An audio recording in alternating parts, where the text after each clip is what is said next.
With HMM 161. The first time I went out on Kazakh, I was so wound up in the mission, just flew the mission. Eventually though, it got to the point where I decided on one mission that I was going to turn around. The frog set up that the pilot and the co-pilot are essentially isolated at the front with a small tunnel to look back and see what's going on in the rest of the aircraft. We had a few minutes in Fallujah. It just happened to be a priority and routine. That's usually 4 to 6 hours to live, so you have a little extra time to plan. You don't initially have to run out to the aircraft. You start up the aircraft normally. You have a full 9 line to launch on. You have detailed information, and so in the objective area at Fallujah, we flew into that day. We were sitting there waiting on the ambulance. As the ambulance arrived, the corpsman got out, retrieved the patients. As they loaded the patients into the aircraft, again, we had a few minutes, so as opposed to taking off immediately, the corpsman asked for a few minutes to make sure the patients were stable. Since we had a few minutes there, I decided that at that point I was going to see what's really going on back there.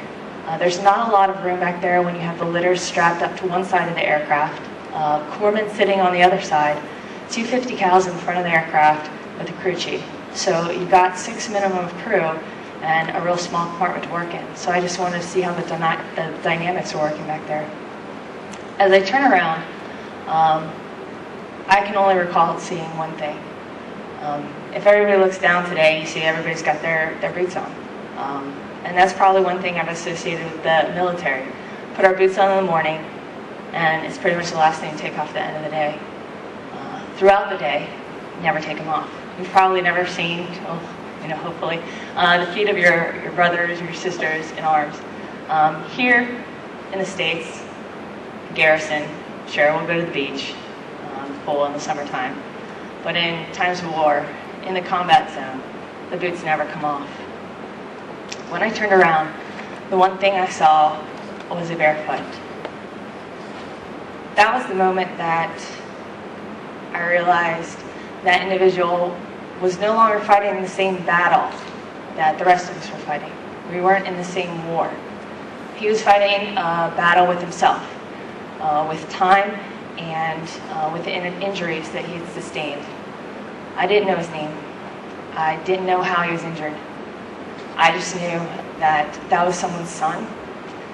It was someone's brother, and it was someone that was depending on me to do the one thing that I could do.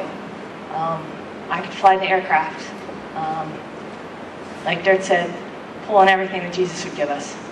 And ever since that day, I never was able to look back again because the mission itself, it was personal. Every single person we picked up was part of our family. But while I couldn't look back, I could do the one thing that I could do, and that was fly the aircraft as hard and as fast as it would allow me. Thank you very much. We appreciate that.